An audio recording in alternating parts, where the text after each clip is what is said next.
Nazia, you were talking about integration and convergence a little earlier, and you were saying there were some shortcomings with our policies and regulations.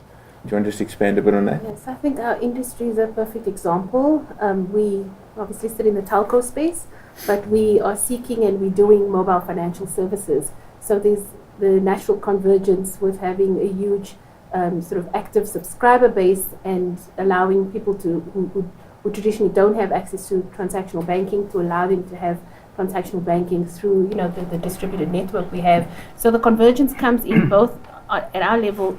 How do you converge them from the telco and financial services, bringing banking? Our aspiration at MTN is to be the biggest bank across Africa. And then yet on the regulator side, it's regulated very differently. So you've got the telco regulators, you've got the banking regulators, and they're not ready for that type of convergence, and they certainly are not keeping up with this pace of convergence between insurance, telco, banking, and the like. Andy, do you want to pick up from there? No, sure. I think I like the polarity of the world, right? So in terms of, you've got extremes happening, but a very flourishing population that probably has access to everything that they desire. And you've got extremes that we experience in South Africa and other parts of Africa.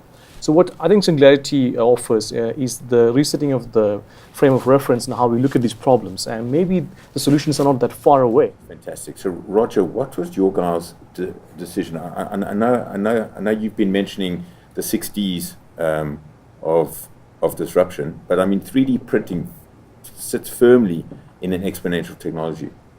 So at HP, we believe in disruptive technology. We believe that disruptive technology is what it's going to take to survive in the future. Who knows what your endpoint device is going to look like in a couple of years' time, so we have to continue disrupting. Getting to your point on 3D printing, that is set to disrupt the manufacturing industry within Africa. Long have supply chains been a hindrance, waiting weeks and weeks for supplies to come into the country.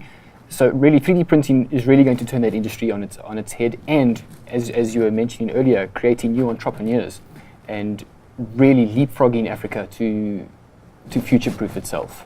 I mean, there's this stat that talks about how probably 50-60% of the jobs that we will have in the future have not even been invented yet. What role does AI play in creating that? If we look at an African context, we're seeing a lot of exponential growth in Internet of Things, for example, whereby the blockchain conversation is on the horizon, but it's not as here right now as an IoT conversation is. So I think the onus is on us to be aware of what the maturity level is, not only of the technology, but the application and the outcomes that technology can then drive from a business perspective, but also the appetite from an industry and appetite from customers within that industry to make use of those technologies to drive business outcomes that matter, and how we then inform that. I would actually then hazard to say that because of the nature of what we do within banking, all of those shifts in the industries we have to understand really well, because when we are funding a deal, when we are brokering, when we have to understand a risk in an economy, when we have to start doing fund management, anything that we need to do for our clients, best we know what's going on, and best we have a very good understanding of what those are about. I would approach it in the context of what I consider to be the drivers of choice.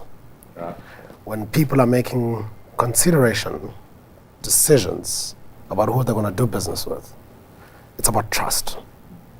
And our industries have become boundaryless. And that's why we talk, of this concept of universal financial services, because, insurance, banking, all of these things actually sort of weave into each other. So all of these technologies you talk about impact us across the value chain at some point or the other.